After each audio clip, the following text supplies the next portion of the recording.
Hi, welcome. The invitation was a blade disguised as an olive branch. Liam Sterling, a man who built his empire on my discarded dreams, was inviting me, Isabel Ross, to the 10th anniversary gala of his architectural firm. He called it a gesture of no hard feelings. I knew what it really was, a public coronation for his new life, and a final humiliating nail in the coffin of ours. He expected the mousy, broken woman he'd left behind. He was about to meet the woman I became in the ashes. The invitation wasn't just paper. It was a ghost. Thick cream-colored cardstock, the kind that costs more than a week's worth of groceries used to. Liam's new corporate logo, a sleek, arrogant S that looked like a striking snake, was embossed in gold at the top. Sterling Designs cordially invites you to a decade of innovation. I traced the sharp edges with my thumb, the phantom pain of 1,000 paper cuts from our past flaring up. 5 years. It had been 5 years since I'd walked out of our shared life with nothing but a suitcase and the hollow echo of his parting words. You were always holding me back, Izzy. You just don't have the vision. He wasn't wrong. Back then, my vision was limited to him. My world had been a small, carefully curated diorama of his needs, his ambitions, his schedule. I was the unpaid assistant, the silent partner, the sounding board for ideas I often planted myself, only to watch him harvest them as his own.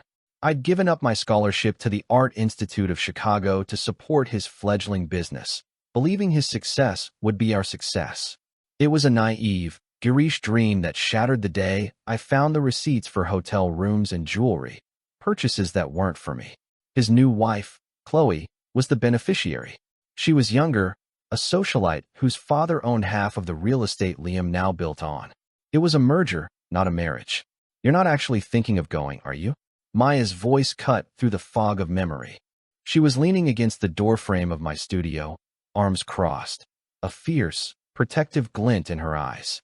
My studio was my sanctuary, a chaotic, beautiful mess of stretched canvases, the sharp scent of turpentine, and the earthy smell of clay. Sunlight streamed through the massive warehouse windows, illuminating dust motes dancing in the air like tiny fairies. This space, this life was the complete antithesis of the sterile minimalist penthouse Liam and I had once called home. He sent it to my gallery address. I said, my voice quiet. He wanted to make sure I got it. He wants to show me what I lost. What you lost? Izzy, you escaped, Maya corrected, walking over to the workbench where I'd been mixing a shade of cerulean blue so deep it felt like you could drown in it. You lost a cheating, gaslighting narcissist who stole your best years and your best ideas. You lost sleepless nights wondering where he was. You lost the constant crushing feeling of not being enough. She picked up the invitation, holding it between two fingers as if it were contaminated. This isn't an invitation. It's a summons. He wants to parade his victory in front of you. He wants to see you show up in a 5-year-old dress looking defeated. So, he and his little Barbie doll can feel superior. I looked around my studio. Canvases leaned against the walls, vibrant and alive with the emotions I'd poured into them. My series, Urban Echoes, had sold out at my first solo exhibition last year. I wasn't just surviving. I was on the cusp of thriving. I owned my own small gallery downtown, a place where I championed other emerging artists. I had built a life brick by painful liberating brick. And yet that single piece of paper had the power to make me feel like that same trembling girl who packed her bags in silence, afraid to make a scene. The power imbalance had defined our relationship. He was the sun, and I was expected to be a pale, orbiting moon. He made the money. He had the connections. He held the world in his hands. I was just his wife, a supporting role. He thinks I'm still that person, I whispered, more to myself than to Ma. He has no idea who I am now. Exactly. Ma's eyes lit up. So, you can't go. Don't give him the satisfaction. A different idea began to form in my mind. A slow, dangerous current pulling me in a new direction. For 5 years, I had run from the ghost of Liam Sterling. I'd avoided the restaurants he frequented, the circles he moved in. I had built my new life in the shadows of his, always terrified of an accidental encounter. Maybe it was time to stop running. Maybe it was time to face the ghost and prove to myself that it had no power over me. This wasn't about him anymore. It was about me. No, I said, my voice gaining a strength that surprised even me. I took the invitation from Maya's hand. The golden S glinted under the studio lights. You're wrong. I have to go. Maya stared at me, her mouth agape. Izzy, what are you talking about? It's a trap. I know, I said, a slow smile spreading across my lips. He's expecting a ghost. He wants to see the victim he created, but that woman is dead. He killed her, and he has no idea who he just invited to his party. The psychological conflict wasn't just with Liam. It was with the younger, weaker version of myself he had imprinted on my soul. Going to that gala wasn't about revenge. It was an exorcism. I needed to walk into the heart of my past, into his curated world of power and prestige, and not fall apart. I needed to see him and his new life and feel nothing but the quiet hum of my own hard-won peace. I'm not going to be his joke, Maya, I said, setting the invitation down next to my palette of brilliant, unapologetic colors. I'm going to be his reckoning. The week leading up to the gala was a masterclass in psychological warfare, waged entirely within myself. Every morning, I'd wake up with a knot of dread in my stomach. The voice of the old Izzy whispering doubts in my ear. What are you trying to prove? You don't belong in his world anymore. They'll laugh at you. But then I'd walk into my studio. The scent of oil paint like smelling salts, and the new Isabel would take over. She was a warrior, and she needed armor. My transformation wasn't about impressing Liam. It was about embodying the woman I had become. It was a physical manifestation of an internal revolution. My first stop wasn't a designer boutique, but a place I hadn't visited in years. The storage unit where I kept the last vestiges of my former life.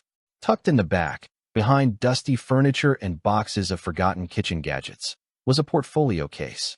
Inside were my old sketches from the Art Institute, designs for ethereal flowing gowns that were more sculpture than clothing. I dreamed of being a textile artist once, before Liam had gently steered me toward the more practical path of supporting his ambitions. I found the sketch I was looking for, a dress designed to move like liquid moonlight with a structured, almost architectural bodice that flowed into a cascade of silk. It was a design born from a younger, more hopeful mind, but I could now see the strength in its lines. With the sketch in hand, I went to see Madame Devo, a semi-retired couturier whose genius was the stuff of Chicago legend. She worked out of a dusty, sun-drenched atelier in an old brownstone, and she only took on clients who intrigued her. She studied my sketch through her thick cat-eye glasses, her expression unreadable. This is an ambitious design, mademoiselle. It requires a fabric that does not yet exist, and a woman who is not afraid to be seen. I can handle being seen, I told her, my voice firm and the fabric. I have an idea. For the next 3 days, we worked side by side. I showed her a technique I'd been developing in my own art, infusing raw silk with a micro-fine metallic pigment, then layering it with chiffon. The result was a fabric that shimmered with an inner light, shifting from a deep midnight blue to a brilliant silver, depending on how it caught the light. It was the color of a twilight sky. Madame Devo was enthralled, her old-world craftsmanship ignited by my modern artistic approach. She called it Tudaloon, starlight cloth. While she and her team worked their magic, I focused on the rest of the armor. I had my hair, which I'd kept long and simple for years, cut and styled into a sophisticated shoulder-length wave that framed my face. The mousy brown was gone, replaced with a richer, darker shade that made my green eyes pop. I spent an afternoon with a makeup artist who taught me not how to hide my features, but how to highlight them. The strong line of my jaw, the arch of my brows. Each step was a reclamation. The woman in the mirror was no longer a pale reflection of someone else's expectations. She was a stranger, and I liked her. She looked formidable. The night of the gala, Maya came over to my apartment, a bottle of champagne in hand. She found me standing before the full-length mirror, staring at my own reflection. The dress was more magnificent than I could have imagined. It clung to my body in a way that was elegant and powerful, the starlight cloth shimmering with every slight movement. The neckline was a sharp geometric cut that highlighted my collarbones, a stark contrast to the soft flowing skirt that pulled around my feet. It was a work of art. My art. Izzy. Maya breathed her eyes wide. Oh my God, you're not just going to a party. You're making a statement. That's the idea, I said, my voice steady despite the frantic fluttering in my chest. He's going to have a heart attack, she said, pouring 2 glasses of champagne. Chloe is going to spontaneously combust. We clinked glasses. To new beginnings, Maya toasted. To closing old doors, I counted, taking a small sip. The final piece of armor was a necklace I had made myself. During the darkest days after the divorce, I'd taken a welding class.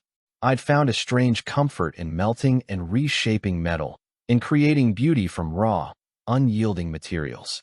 I had forged a simple, elegant silver choker polished to a mirror shine. It was cool and solid against my skin, a physical reminder of the fire I had walked through to forge myself anew. As I got into the waiting car, the old Izzy made one last stand. The fear was a cold knot in my stomach. They will see you for what you are, the cast-off wife, the failed artist. I closed my eyes and took a deep breath, picturing my studio, my art, my gallery. I pictured Madame Devoe's knowing smile and Mir's unwavering support. I had built an entire world for myself, a world that had nothing to do with Liam Sterling. He was a chapter, not the whole story. Tonight, I was simply turning the page. "Are you ready, Miss Ross?" the driver asked, looking at me in the rear-view mirror.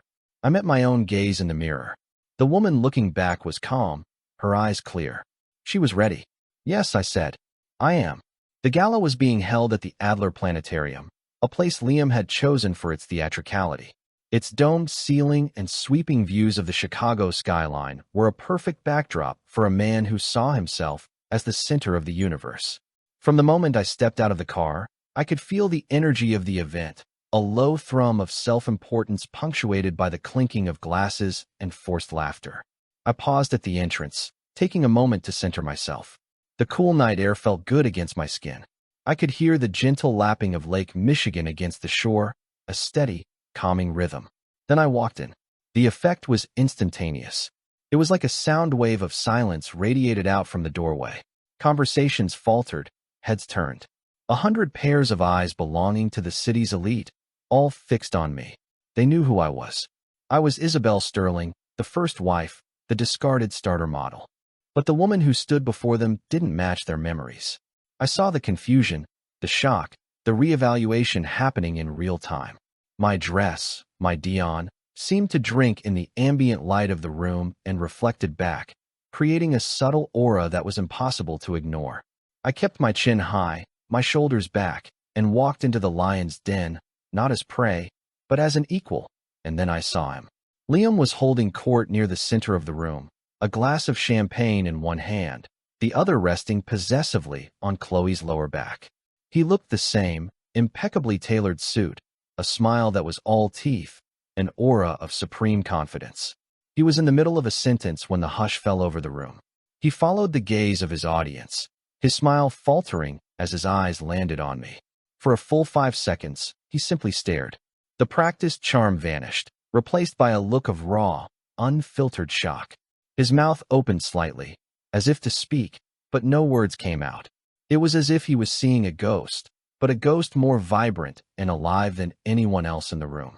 Beside him, Chloe's perfectly manicured hand tightened on his arm. Her smile became a brittle, frozen thing. She was beautiful in a polished, predictable way, a classic blonde in a tight crimson dress that screamed for attention. But as she looked at me, a flicker of pure, unadulterated insecurity crossed her face. In that moment, she wasn't the victor. She was just a woman seeing a threat she had never anticipated.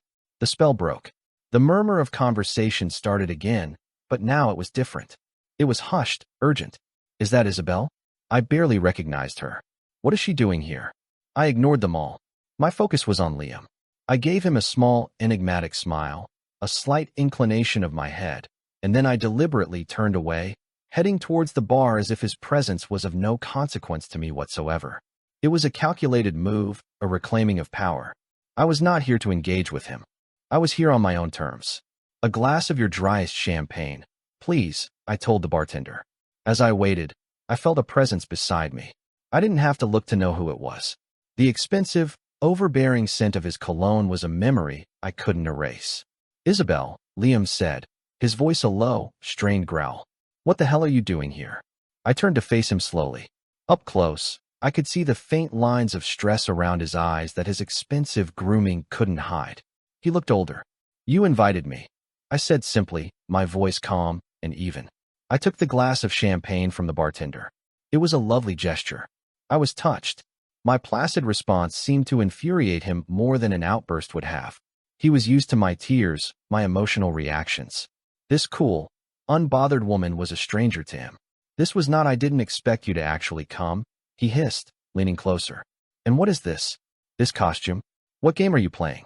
No game, Liam, I said, taking a deliberate sip of my champagne. I let my eyes drift over his shoulder to where Chloe was watching us, her face a mask of anxious fury. I just felt it was time to stop hiding. Don't you agree? Before he could respond, a voice I recognized cut in. Izzy, is that really you?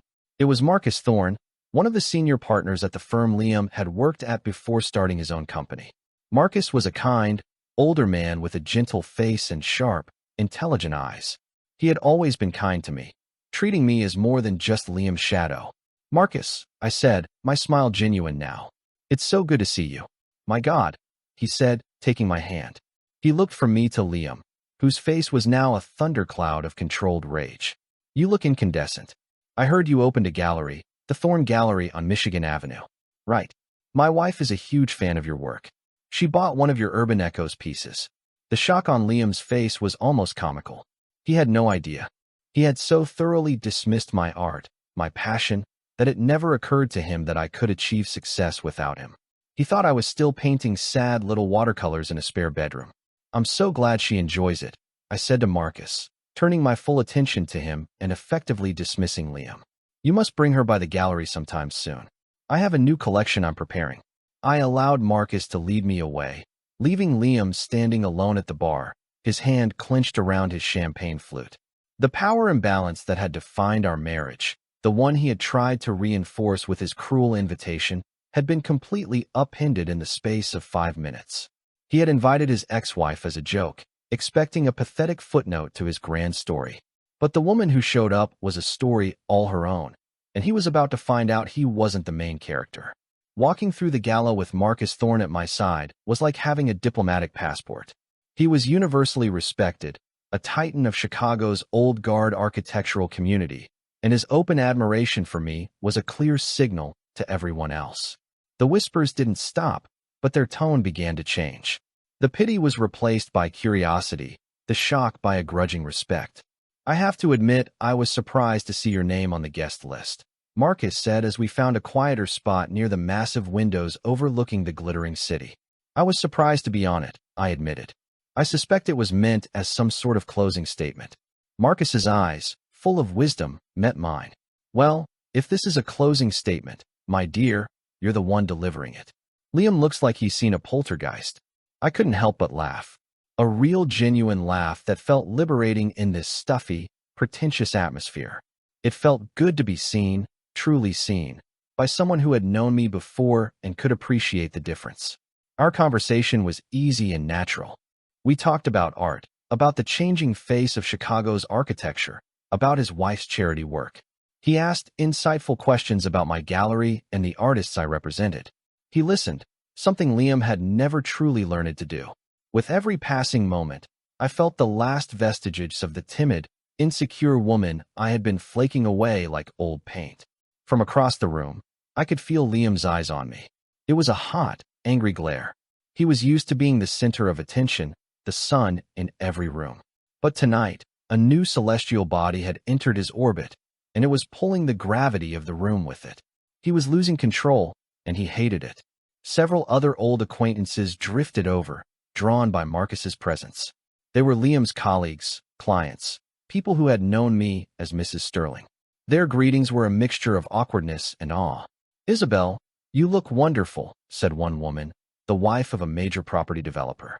The last time I'd seen her, she had given me a pitying look at a charity luncheon right after the divorce was announced. Tonight, her eyes were wide with a kind of fascinated envy. Thank you, Carol. So do you. I replied, my voice smooth as silk. They asked what I'd been up to, a polite way of asking how I'd managed to survive without Liam. When I spoke about my gallery, about curating shows and discovering new talent, I saw their perceptions shift in real time. I wasn't a divorce living off alimony. I was a business owner, a peer. The ultimate test came in the form of Chloe. She approached our group with Liam in tow, his face set like granite. Her smile was dazzling, a weapon she wielded with expert precision. Isabel, I'm so glad you could make it, she gushed, her voice a little too loud, a a little too bright. She air-kissed the space beside my cheeks. Liam was just saying how important it was to him that you be here to celebrate with us. It was a power play, an attempt to reframe my presence as something they had magnanimously allowed. She was positioning herself as the gracious lady of the manor and me as the charity case. It was thoughtful of him, I said, my tone neutral. I didn't rise to the bait. I met her gaze evenly, letting the silence hang for a moment. Her smile faltered just a little. And your dress, she continued, running a critical eye over me. It's so unique. Did you make it yourself?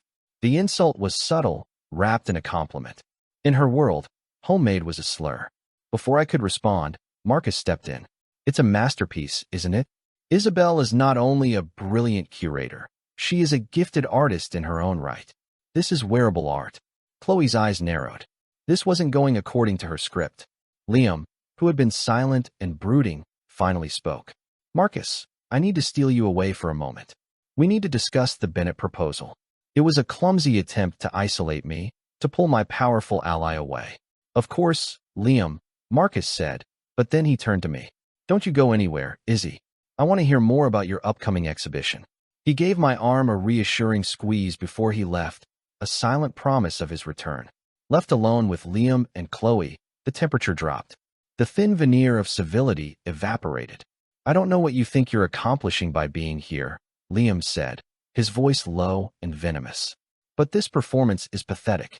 You waltz in here in some ridiculous get-up, trying to pretend you're something you're not. And what am I, Liam? I asked, my voice dangerously quiet. I didn't raise it. I didn't need to. The meek little wife you could mold and dismiss. The woman whose ideas you could steal and call your own. You're right. I'm not her. You should be grateful for that. Chloe gasped, a theatrical little sound. How dare you? Liam built this firm with his own 2 hands. Did he? I looked from her perfectly outraged face to Liam's furious one. Every empire is built on a foundation, Chloe. You should ask him sometime what or who his was built on. I didn't wait for a reply. I gave them a final dismissive smile and turned, walking away with a deliberate, unhurried pace. I could feel their stunned silence behind me. I had planted a seed of doubt, a crack in the perfect facade of their life. The tide of the evening had turned. I came here expecting to weather a storm of pity and condescension. Instead, I had become the storm, and from the look on Liam's face, he was beginning to realize he had nowhere to run. The rest of the evening passed in a surreal haze. I drifted through the crowd, engaging in light conversation, accepting compliments with a grace I didn't know I possessed. I felt like an actress playing the role of a lifetime, and the character was myself. With each person I spoke to, with every shocked and impressed face I encountered, the role felt more real, more true. I wasn't pretending. I was simply being. Liam and Chloe kept their distance, but I could feel their presence like a storm front on the horizon. They were circling, whispering to each other, their unified front beginning to show cracks. Chloe looked increasingly agitated, her perfect smile now a tight, anxious line. Liam was drinking more than usual, his movements becoming sharper, more aggressive. He was a king in his own castle, and he was watching a peasant lead a rebellion. My conversation with Marcus had spread through the room like wildfire. I was no longer just Liam's tragic ex-wife. I was Isabel Ross, owner of the Thorn Gallery, a rising star in the Chicago art scene. People sought me out, no longer out of morbid curiosity, but out of genuine interest. A well-known art critic, a woman whose reviews could make or break a career, introduced herself and told me she'd been meaning to visit my gallery for months. She promised to be at my next opening. This was a world Liam had tried to keep me from, a world he'd told me I wasn't good enough for. And here I was, thriving in it, right in the middle of his triumph. The irony was so thick I could taste it. The formal part of the evening began. Liam took to the stage to give a speech. He stood at the podium, bathed in a spotlight, the very picture of success. He spoke of vision, of dedication, of the relentless pursuit of excellence. He thanked his clients, his team, and then his wife. And finally, he said, his voice resonating through the microphone, I want to thank my beautiful wife, Chloe. She is my rock, my inspiration. Her unwavering belief in me is the wind in my sails. The crowd applauded politely. I stood near the back, my champagne glass still in hand, and I watched him. He was performing just as I was. But his performance was hollow. He was reading from a script he'd written for himself long ago, a narrative of the self-made man. It was a lie. As he spoke, my mind drifted back to the early days, the tiny apartment we shared, the stacks of takeout containers because neither of us had time to cook. Me poring over his blueprints until 3 o'clock in the morning, sketching suggestions in the margins, helping him rework flawed designs, brainstorming names for the firm he dreamed of. I remembered the night he'd been on the verge of giving up, completely demoralized after losing a major bid. I was the one who sat with him, talked him through it, and sketched out the preliminary concept for what would become his first breakthrough project, the waterfront revitalization. An idea I had sparked, a vision I had helped shape. He had taken that sketch, refined it, and presented it as his own singular genius. That project launched his career. He never once mentioned my contribution. Not to me, not to anyone. At the time, I told myself it didn't matter. His success was our success. Now, standing in the monument he'd built to himself, I felt a cold, hard anger crystallize in my chest. It wasn't just about a broken heart. It was about theft. He had stolen my creativity, my intellectual property, and built his kingdom on it. When the speech was over and the applause faded, he made his way through the crowd, accepting congratulations. His eyes found mine across the room. There was a challenge in them, a smug, triumphant glint. He thought he had won, that his public declaration of love for Chloe had put me firmly in my place. He was wrong. He approached me, his stride full of arrogance. Chloe was nowhere to be seen. Quite a show, wasn't it? He said, his voice dripping with condescension. I hope you enjoyed the party, Isabel. Consider it a parting gift. A little glimpse of the world you lost. I held his gaze, my expression unreadable. The world I lost. No, Liam. This is a glimpse of the world I helped build. A world you took the credit for. His smile vanished. I don't know what you're talking about, don't you? I took a step closer, my voice dropping so only he could hear. The waterfront project. Does that ring a bell? Late nights, cold coffee, a desperate husband, and a wife with a sketchbook. You remember that night, don't you? You told me I had a knack for seeing the bigger picture. Color drained from his face. For the first time all evening, I saw genuine fear in his eyes. He had buried that memory so deep, convinced himself so thoroughly of his own lie that he never imagined I would dare to bring it up. You're delusional, he stammered, his bravado crumbling. You were a supportive wife, nothing more. I was your partner, I corrected him, my voice like ice, a silent one. And you wrote me out of the story. You stood on that stage and talked about vision. But you and I both know whose vision truly launched Sterling Designs. I didn't need to scream or cry.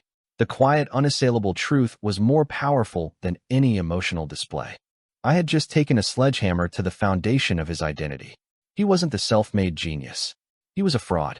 And now I knew it, and he knew that I knew it. Enjoy the rest of your party, Liam, I said, turning my back on his stunned ashen face. You've earned it. I walked away, not looking back. The psychological battle was over. It wasn't about winning him back or getting revenge. It was about reclaiming my own history, my own truth. And in his eyes, I had seen the one thing I came here for, the complete and utter unraveling of his lie. The atmosphere in the room had changed. The air was thick with unspoken tension. My quiet confrontation with Liam had not gone unnoticed. Though no one could have heard our words, the sight of their host, pale and shaken after speaking with his ex-wife, was enough to set the gossip mill into overdrive. I needed some air. I made my way to the outdoor terrace, a sweeping stone balcony that offered a breathtaking panoramic view of the city lights shimmering on the dark waters of Lake Michigan. The cool breeze was a relief, clearing my head. I leaned against the balustrade, closing my eyes for a moment, letting the distant city sounds wash over me. I had done what I came to do. I had faced my dragon and walked out of the fire unscathed. The rest of the night was just epilogue. Quite a view, isn't it? Marcus Thorne's voice was a gentle intrusion. He came to stand beside me, holding 2 fresh glasses of champagne. He handed one to me. It's my favorite thing about this city, I said. It always looks like it's full of promise. A bit like yourself tonight, he observed, his eyes kind. I saw you speaking with Liam. I hope he wasn't bothering you. He was just reminiscing, I said, choosing my words carefully. Marcus took a sip of his champagne, studying me over the rim of his glass. You know, I was always fond of you, Izzy. You had a fire in you, a sharp mind. I often thought you were wasted, playing the role of the beautiful wife. His validation was like a balm on an old wound.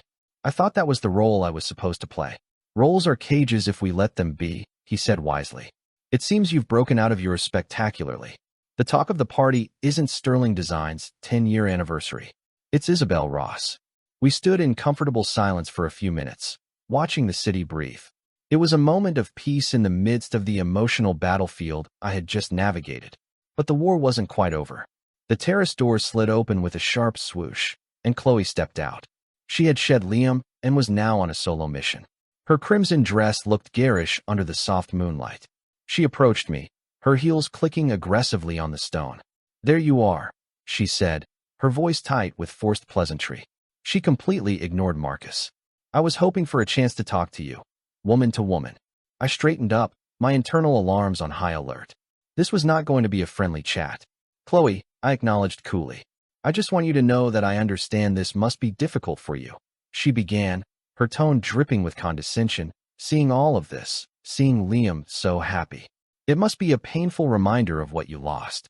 This was her strategy to paint me as the jealous, bitter ex-wife, a narrative she could control. "I'm not in pain, Chloe," I said calmly. Her eyes flashed. My refusal to play the victim was infuriating her. "Oh, please. You can drop the act. Coming here dressed like that, trying to make a scene. It's all rather pathetic. You need to accept that you lost.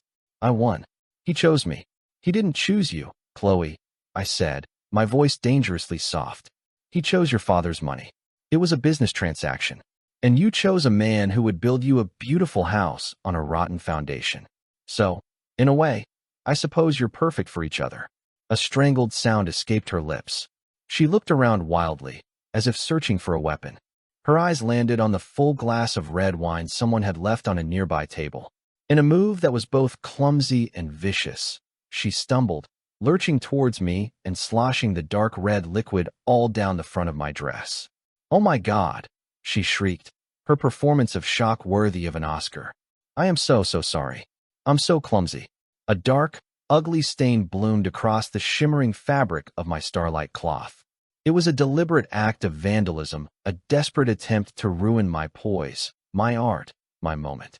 The old Izzy would have crumpled, burst into tears, and fled in humiliation. But the old Izzy was gone. I looked down at the stain, then up at Chloe's triumphant, faux horrified face, and I smiled. "Don't worry about it, Chloe," I said, my voice ringing with clarity in the sudden silence on the terrace. Marcus was staring at her, his face a mask of utter disgust. "Accidents happen." Then I did something she never could have anticipated. I picked up my own glass of golden champagne. With a steady hand, I tilted it and poured the effervescent liquid directly over the red wine stain.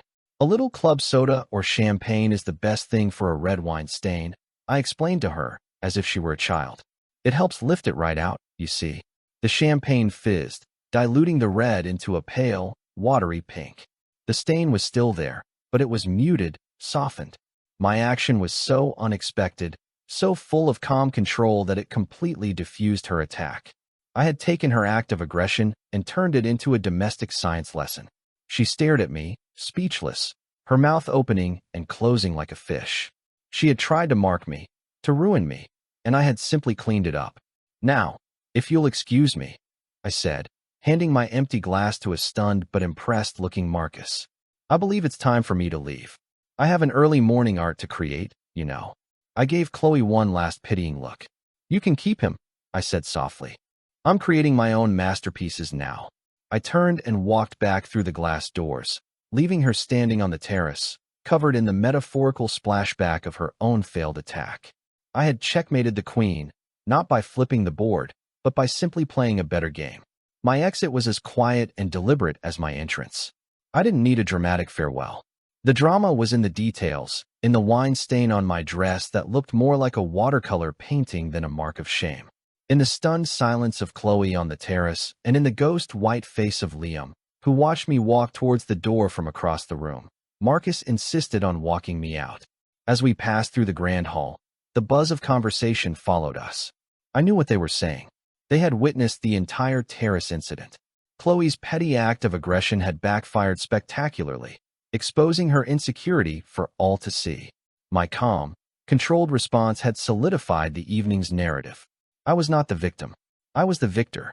That was the most graceful display of power I've ever witnessed, Marcus said as we waited for the valet to bring my car. It wasn't about power, I said, though I knew that wasn't entirely true.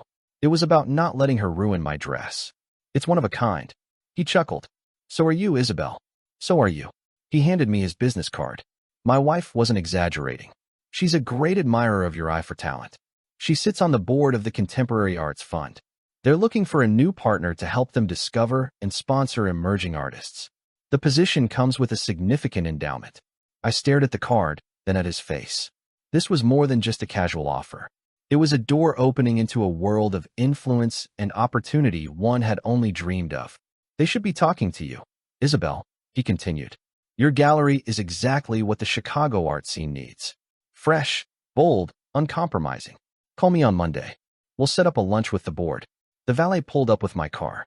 I turned to Marcus, a wave of genuine gratitude washing over me. This one night, this one terrifying, liberating night, had changed the trajectory of my future. I had walked in hoping for closure. I was walking out with a new beginning. Thank you, Marcus, I said, my voice thick with emotion.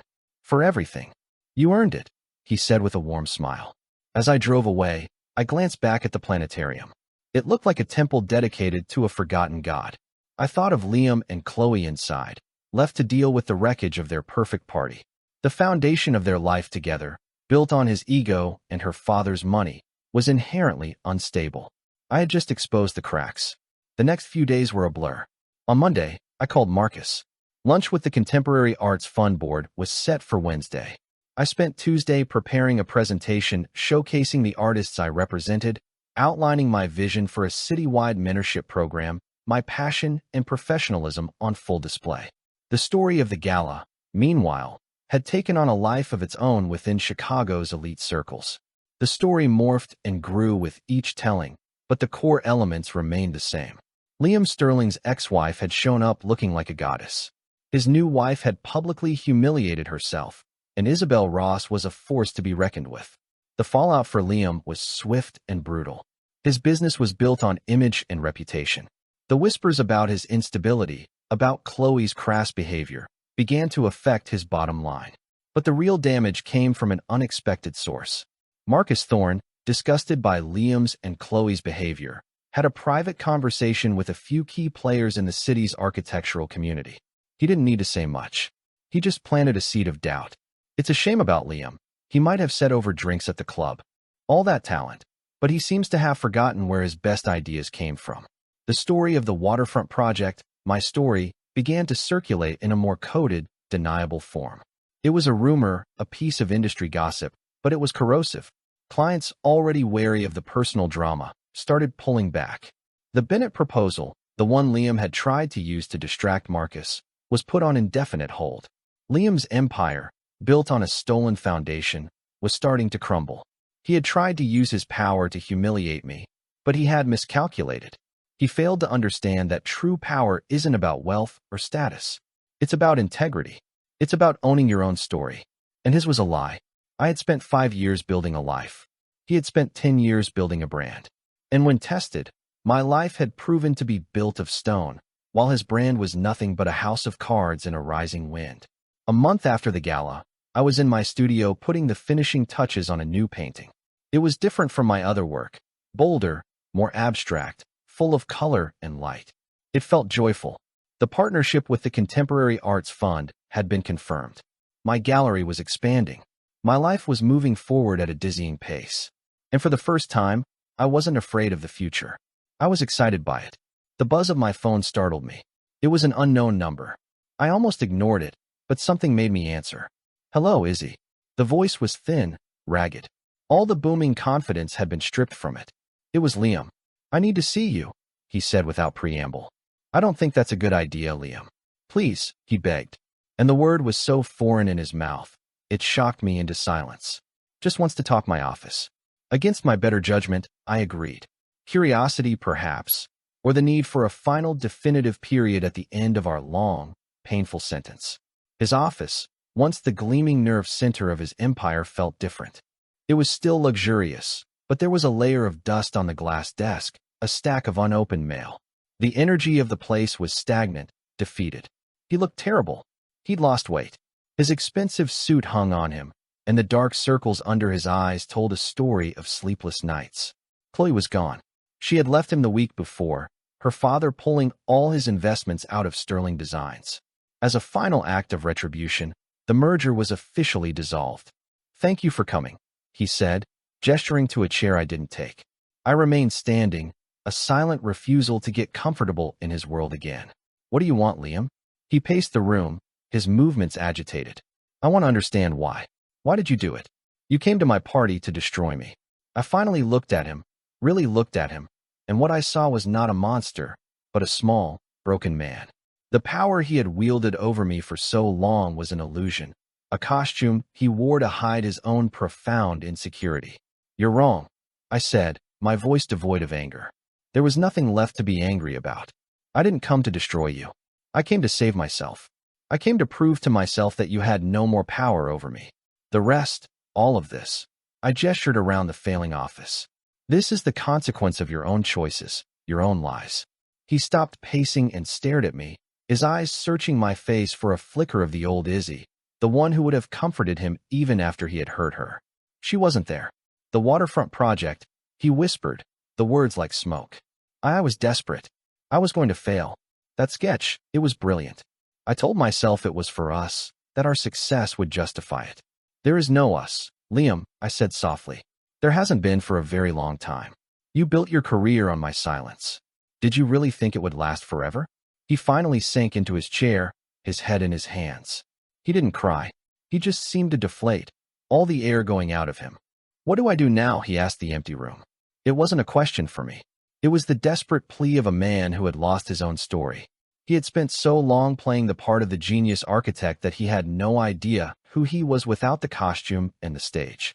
My redemption was never about his destruction. It was about my own rebirth. Seeing him like this, stripped of his power, his prestige, his wife, I felt nothing. Not triumph, not pity, not even the ghost of love, just a profound and final sense of release. He was a stranger. Our story was over. "That's for you to figure out," I said, my voice gentle but firm. "Goodbye, Liam." I turned and walked out of his office, out of his building, and into the bright Chicago sunlight. I didn't look back. There were no more ghosts behind me. The echoes of the past had finally faded into silence, replaced by the beautiful, vibrant sound of my own life waiting to be lived. 6 months later, the Thorn Gallery was a hub of vibrant activity. The partnership with the Contemporary Arts Fund had allowed me to take on 3 new artists, and the opening night of our first joint exhibition was a massive success. The gallery was packed with critics, collectors, and art lovers, the air buzzing with excited conversation. I stood near the back, watching the scene unfold. My new painting, the joyful abstract piece I'd finished the day Liam called, hung in a place of honor. I had titled it Unwritten. Marcus found me, a proud fatherly smile on his face. "You've done it, Isabel," he said, his voice warm. "You've changed the conversation in this city. We've done it." I corrected him, smiling back. Our relationship had evolved into a beautiful friendship and a powerful professional alliance. He was my mentor, my champion. His belief in me had been a crucial catalyst. But I knew deep down that I had been the one to do the work. I had found my own strength. Across the room, I saw the art critic who had introduced herself at the gala. Her review of the show had been a rave, singling out my curator's eye for raw, emotional truth. The truth. That was what it had all been about. Living my own truth unapologetically.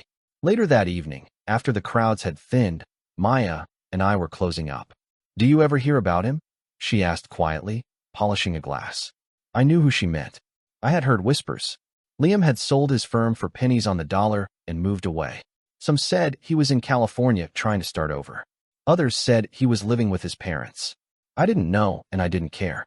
His story was no longer connected to mine. He was a footnote in a book I was no longer reading.